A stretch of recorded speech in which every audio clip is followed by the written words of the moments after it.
তারপরে আপনার ফোনটা তো আইফোন না? এটা তো ইন্টারভিউ তো নিছেনই আপনি। আচ্ছা হ্যাঁ, তারপরে আপনার শার্টটা কি, এটা কি মানে গুচি রোলেক্স একসাথে মিশিয়ে বানাইছে তাই না? সমস্ত গুচি রোলেক্স সমস্ত কোম্পানি একসাথে মিশে।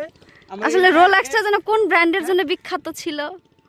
ওটা কারণ আমি অত ঘাটাঘাটি করি না, কারণ আমার অত সময় থাকে না। হ্যাঁ আপনি আসলে সেলিব্রিটি তো, ওইটাই হ্যাঁ হ্যাঁ আমরা বুঝতে পারছি। কিন্তু আপনার প্যান্টটা এরকম সাদা সাদা কেন? মনে হচ্ছে যে এটা তো আপনাকে বলাই হয় না, এটা তো ইউনিক একটা প্যান্ট। আপনারা সচরাচর এগুলো দেখে অভ্যস্ত না, এর জন্য প্রশ্ন করতেই পারেন, স্বাভাবিক। আমি ওটা কিছু মনে করি না, কারণ এইগুলো এক একটা সেলাই, এই সুতা স্বর্ণের সুতা, এগুলো প্রত্যেকটা। আচ্ছা সোনার সুতা যে সাদা হয় ভাই, আমি জানতাম না। কালো হইছে আপনার প্যান্টে কিন্তু। মানে এটা আমি আপনাকে বলি, এটা স্বর্ণ বাইরে থেকে দেখা যায় না, কারণ আমি সব করি না, বুঝতে ও পারছেন? আচ্ছা এটা হচ্ছে ভিতরে। আমি যদি কখন এটা ফেলে দেই, অবশ্যই আমি কাউকে দিয়ে আপনার কাছে পাঠিয়ে দেব। হ্যাঁ হ্যাঁ ওইটাই ভাই, ঠিক আছে। হ্যাঁ ভাই হ্যাঁ ভাই, আপনার যে শার্টের বোতামগুলো কোন কোম্পানির যেন?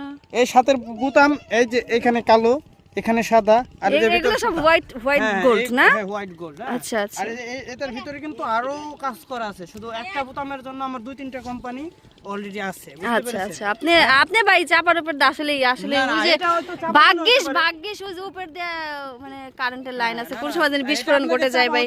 হ্যাঁ হ্যাঁ ভাই আমরা আসবো আপনার সাথে, আবার নতুন আসবো। হ্যাঁ আবার হ্যাঁ ঠিক আছে হ্যাঁ ওকে মানে আমাদের সময় হলে আপনার সময়টা আবার নিব। হ্যাঁ ঠিক আছে।